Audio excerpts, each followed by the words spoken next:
Maintenant ici, comment calculer le PPMC ou bien le PZCD de deux nombres? Le plus petit multiple commun ou bien le plus grand diviseur commun entre deux nombres que vous avez vu sur multiple et diviseur. Donc là, ce que sont en commun ces deux paramètres-là, c'est que dans les deux cas, il faut décomposer en produit de facteurs premiers pour calculer ces deux paramètres. Donc là aussi, donc ça signifie qu'il faut connaître les nombres premiers. 2, 3, 5, 7, 11, 13. Là, ce sont des nombres premiers que vous devez connaître. Aussi, pour faciliter le travail, aussi, il faut connaître aussi le critère, le caractère de divisibilité que vous avez vu en sixième. Les nombres qui sont, comment reconnaître les nombres divisibles par 2, 3, et ainsi de suite. Maintenant, proposons-nous ici de calculer le PPCM et le PZCD de ces deux nombres-là. Donc on va d'abord décomposer le nombre 75 en produit de facteurs communs. Là c'est un nombre qui est divisible par 3 parce que la somme de ces chiffres est divisible par 3. On trouve 25. 25 c'est divisible par 5. On trouve 5. 5 c'est un nombre premier, c'est divisible par lui-même. Ensuite là on trouve un élément neutre de la multiplication et là on s'arrête. Donc là, la forme en produit de facteur premier c'est 3 fois 5. Donc il y a deux facteurs de 5. Donc c'est 3 fois 5 à la puissance 2. Pareil, on décompose 125. 125, on divise par 5. Ce n'est pas divisé par 3, hein, parce que la somme de ces chiffres n'est pas divisée par 3. 125 divisé par 5, c'est 25. 25 divisé par 5, c'est 5. 5 divisé par 5, c'est 1. 5 c'est un nombre premier. Donc 125, c'est égal à, donc on a 3 facteurs de 5.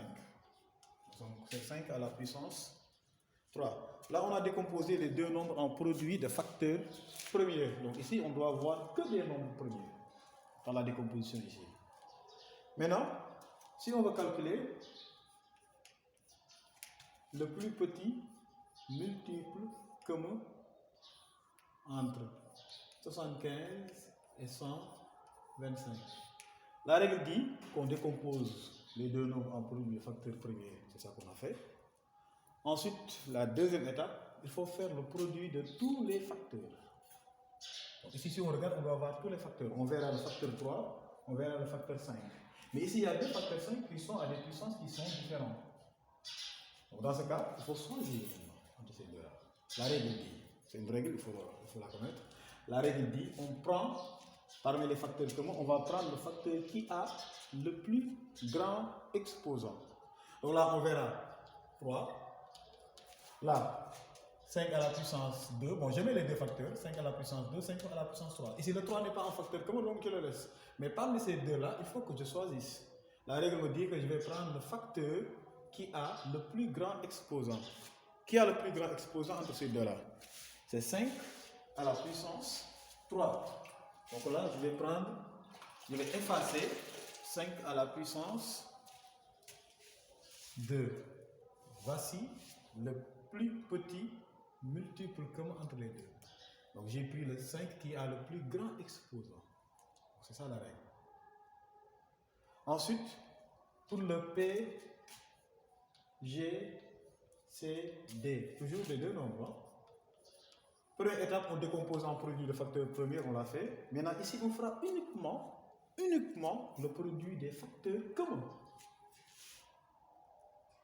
Et on va choisir parmi les facteurs communs ceux qui sont de plus petits exposants.